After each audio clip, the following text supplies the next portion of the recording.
I'm Jessica Femiani. I'm going to read to you my poem, Standing at the Cutting Edge of the Fascist Takeover of America. 1.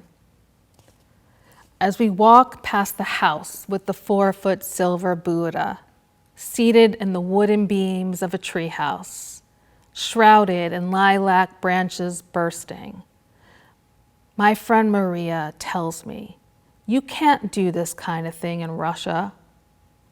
Her eyes glance at the "Not My President" bumper sticker slapped on the back of an old tank of a Buick.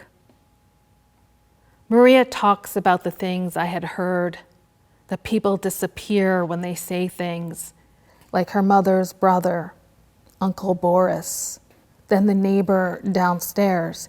They took him in the middle of the night, just like that. We are in it now, no longer on the cusp. Gilmar Albrego Garcia, Mahmoud Khalil. God bless Zoran Mamdani. These days I ask myself, should I make a quick getaway, the way Gerhard Richter drove himself out of East Berlin, never to see most of his family again? I can see why Maria's thoughts didn't make sense to me then. I guess I never thought I'd have a reason to worry like that. The same way it never clicked when a blonde-haired, blue-eyed little girl named Christina made her way out of the woods and into my childhood backyard, just like a fairy tale, that it was anything but.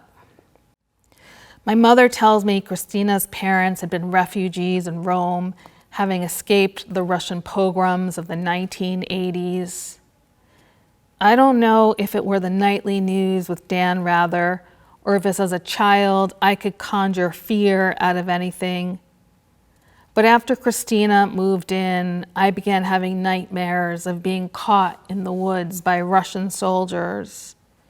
Every night they hid in the woods, driving the butts of their rifles into the center of my chest, pinning me to the ground. 2. The experiment of America is now Cowboy Town.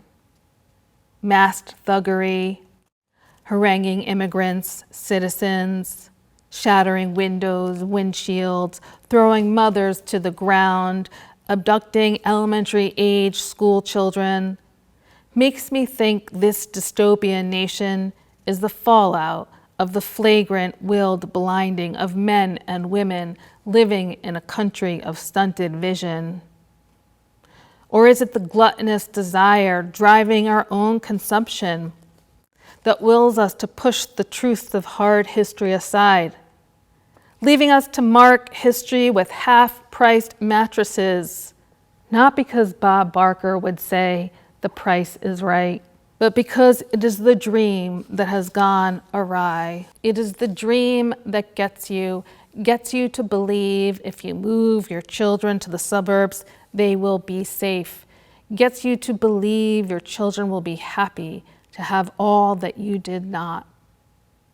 The morning Silverio Villegas Gonzalez drops one son at nursery school, it is likely in this small Chicago suburb, Silvio was worrying his fate as undocumented. Outside the traffic light, ICE gunned him down. The records, the body cams, shows no threat. His 2 orphan sons, now somewhere in foster care in Idaho, 5 states west of Illinois. No experience necessary. Christy and Mark Wayne want more bodies on the ground to wreak more havoc on Black and brown hearts. Because they say those people, they cross borders, they break the law, they're lazy, they steal. Americans are challenged by the ease of their circumstance.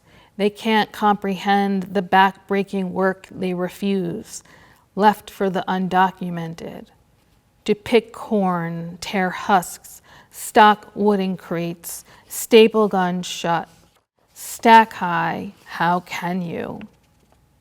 The undocumented slaughter cows, the pigs, the chickens, sometimes losing fingers, hands, whole limbs, to bring Americans all your beloved barbecued burgers.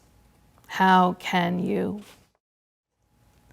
The undocumented haul endless crates of apples, oranges, ruby red grapefruits. Undocumented hands submerged in streaming baths of ice cold for 12 to 14, whittling carrots into bite-sized babies. How can you? Tell your 3-year-old, Daddy is at work attacking the illegal people. How can you? All the oligarchs, the bounty hunters, the pimps, how can you? The revolution will be poeticized. To learn more about this project and to read all of the poems, visit wskg.org/poetry.